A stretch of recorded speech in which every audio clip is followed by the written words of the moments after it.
drip cap over the window and one drip cap over the actual trim. So let's go to the porch now. So basically every time we do an Stucco remediation, we make sure that no water is going to leak into the house again. As you can tell here, every system, we have a different system for every material. In this case, like I said, it's going to be a stone, so we'll have to do an ECB there and do silicone and do silicone over here. As you can tell, this metal is also hanging from the concrete steps. This piece of metal, basically what it's doing is that same thing we have up here, we have it up here. So basically in the event of water dripping over the stone or behind the cement, we have this piece of metal that the water is going to drain through the whip screed here, and then it will drain out instead of go straight into the basement. Here we have what is called the whip screed. Basically the whip screed is what is gonna allow the wall to actually drain out, the water to drain 100%. We still have to do the blockings for the ASAP blocks for the fixtures. And yeah, basically that's about it as far as waterproofing goes. I'm gonna go upstairs and show you exactly what are we doing as far as window installation is and everything.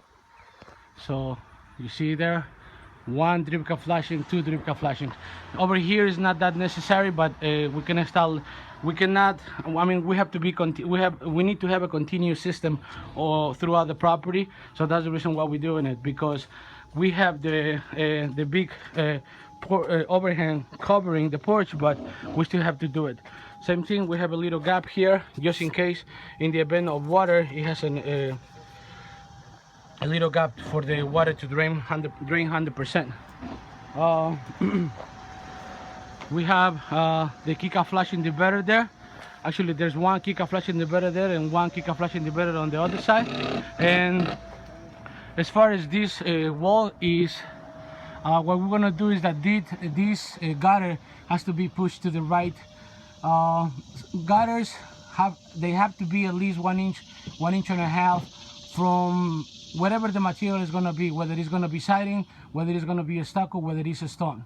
So in this case, we're going to have siding. We have, like, I'll say a 1/2 inch between the actual wall and the gutter, so it has to be moved to the right.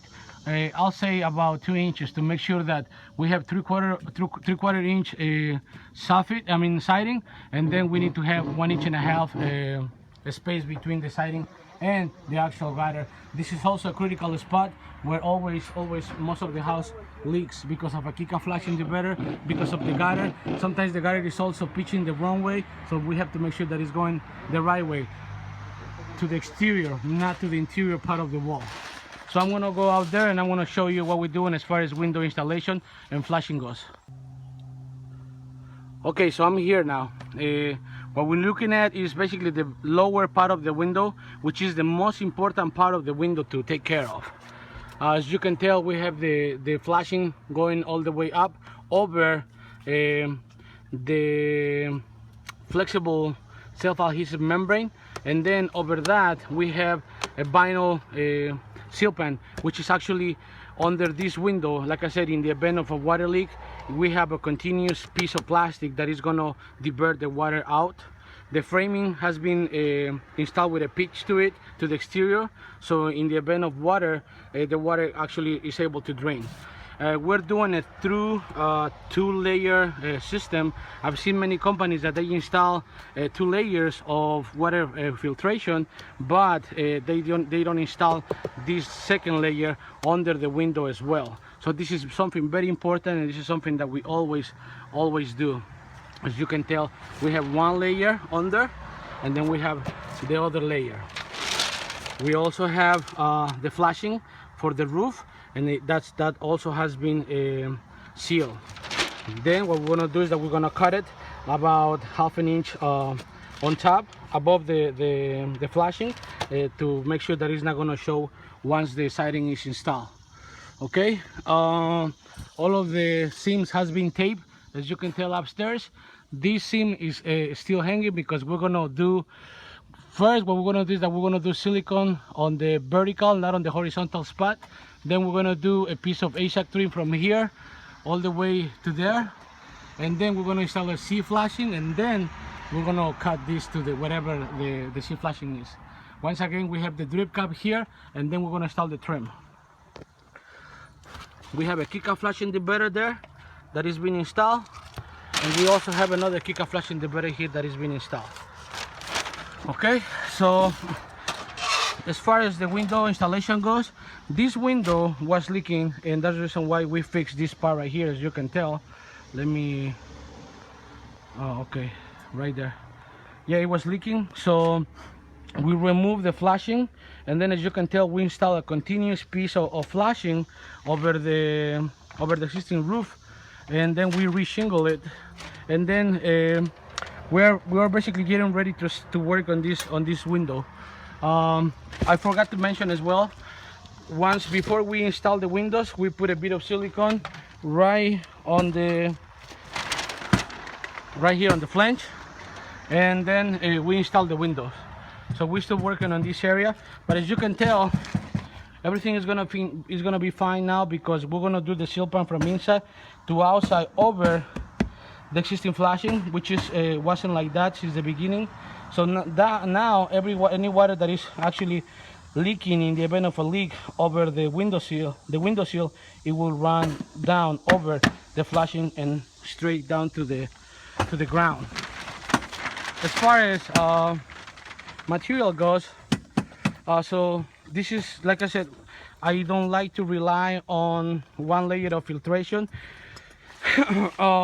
because basically I don't feel comfortable relying on one layer of filtration. So it's always better to do two, in my opinion. So in the event of something fails, then you have an extra protection. So this is the Tyvek, the material that we're doing. This is the hydro gap, and I want to explain you and show you the reason why we use this for siding. For stucco or stone, we use something else. So as you can tell, it creates a little gap behind the siding. So that little gap is enough to actually allow the wall to drain better in the event of water leak.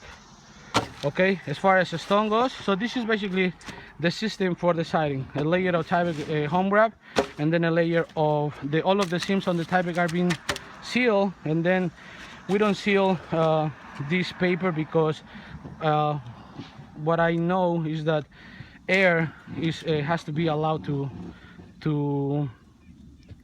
breathe. Air has to be allowed to be behind the wall. So that's basically the system for the siding.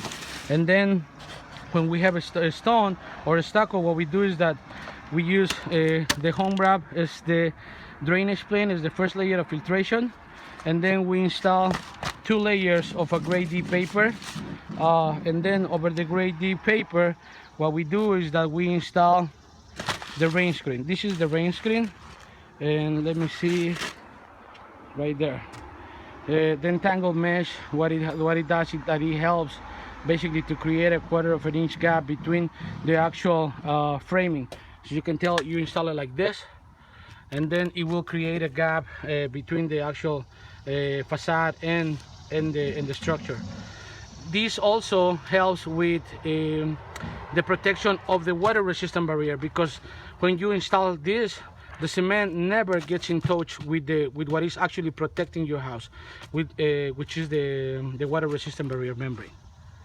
So yeah, that's basically it. Once we finish this project, I will go over everything and show you the end results.